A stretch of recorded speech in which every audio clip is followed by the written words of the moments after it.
Good day, viewers out there. Good morning, good afternoon, good evening, whatever is your time. I quite appreciate your comments, your feedbacks that we've been receiving till now have been motivating us, and I quite appreciate that. And for those joining us in the virtual reading of the Tale of Hexagon City today, and for comments that have been received on how to get copies. Well, we have hard copies, but for those who are in the neighborhood, for online copies, yes, easily, they can follow this, what is on the screen, on how to get. To get a copy of the book, click on the link sent to you. Then you will be redirected. Follow the prompts in order. Then you will see the value of 1,000 naira. Click on it. Follow the prompt readily to make necessary payments. Once payment is made, you will receive that your payment is successful. Go back to your email. In your inbox, you will receive a mail from creator. Download and you see the book. Thank you, and I hope you get that, and you can follow us from the comment section too and get more about this. The last time we stopped in chapter 2 and page 8. We continue from where we stopped the last time, and I hope you will still enjoy this.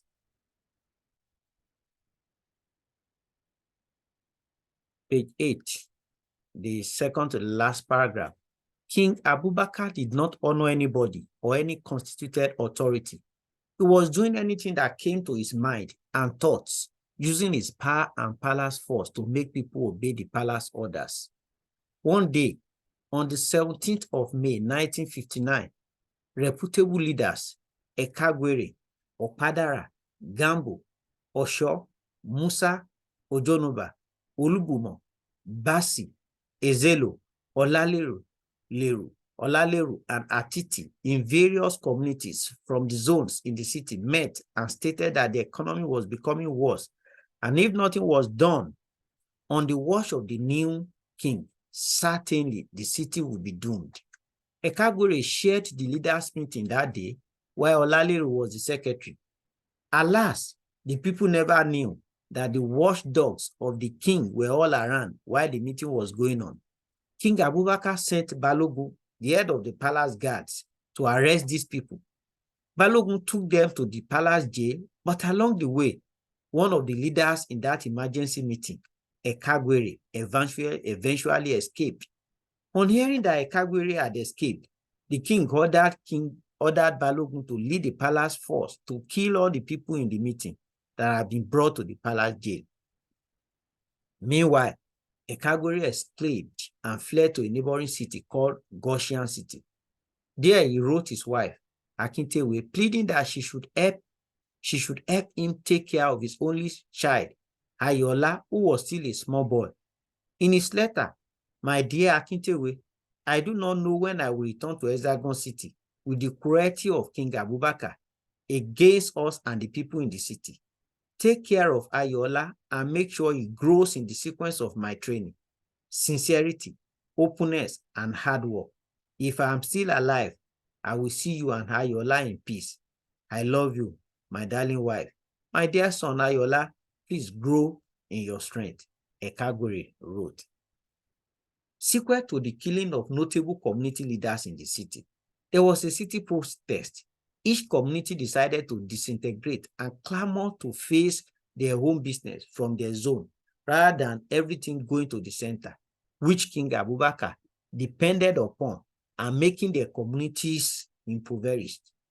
Olagunju led the protest and gave the secret of how each community could break the chain of poverty. For our development to be directly proportional to our efforts, we need not depend on the resources from the center. Let's improve our agricultural activities. Otherwise, we'll get to a stage in which the city's development will be inversely proportional to input of available resources, if only those at the center will sit on the resources and mismanage them, Olagunju suggested. Each zone started developing its business and marketing strategies with different natural resources in their zone, tapping their natural resources. The zones became more productive and richer. The community members began to enjoy some respite as the situation improved. The cost of living in Hexagon City, which was high before, began to become low, and many embraced agriculture among other trades. With the economy becoming booming again in the city, in the 5th year of King Abubakar's reign, the king was advised by Obi, his royal council officer in charge of the economy, that long live the king, you should let all resources from all zones be brought to the city palace so that it is the center that will be the source of prosperity, sharing income from the economy to the zones. To this end, King Abubakar found Obi's advice friendly and useful.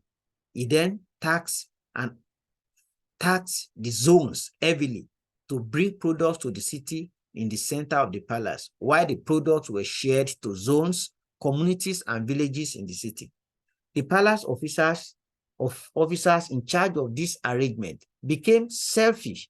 People started groaning, grumbling, and getting impoverished. The officers used the opportunity to enrich themselves and their families. They built new houses and bought properties in the city and in other cities in the real world. During the reign of King Abubakar, the news of the death of the deposed king, King Lawal, was heard in the city. It would be recalled that King Lawal was forced to leave the throne and sent on exile to Pythagoras City. King Abubakar ordered the remains of the king to be brought to Hexagon City for a befitting burial. The royal council members made arrangements for the corpse of the late king to be flown into the city by air. Unfortunately, due to degrading facilities and the city airline, the city plane marked Hexa 419 crashed in the city square, killing 5 of the council members who went to Pythagoras City to bring the remains of King Lawal. The people in town started shouting, "What a kingdom! King Lawal quadratically died twice," and some royal council members died with him. Well, we will stop here today. We will be happy to receive your comments, your feedbacks, as rightly stated. We will be glad if you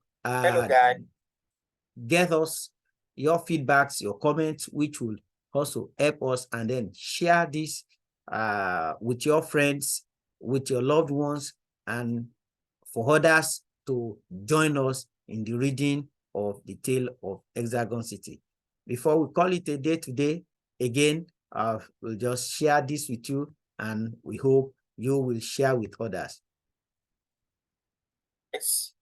Have you heard about a new book titled The Tale of Hexagon City? The Tale of Hexagon City is not just an ordinary storybook, but educative, inspiring, and informative. A city initially ruled by strangers and city-generated resources, and later ruled by indigenous kings, who later turned the table against indigenous. The experience was unpalatable in the sequence of kingships ruled by the city boundary, and the rest is a story as a myth. Thank you so much for joining us and for reading with us the tale of Hexagon City today. We do hope you will join us and share this YouTube link with others, and for us to have more to join us in this virtual reading of the tale of Hexagon City. I appreciate you all. Thank you so much. I'll meet and I'll be expecting your feedback, your comment. Thank you, and God bless you.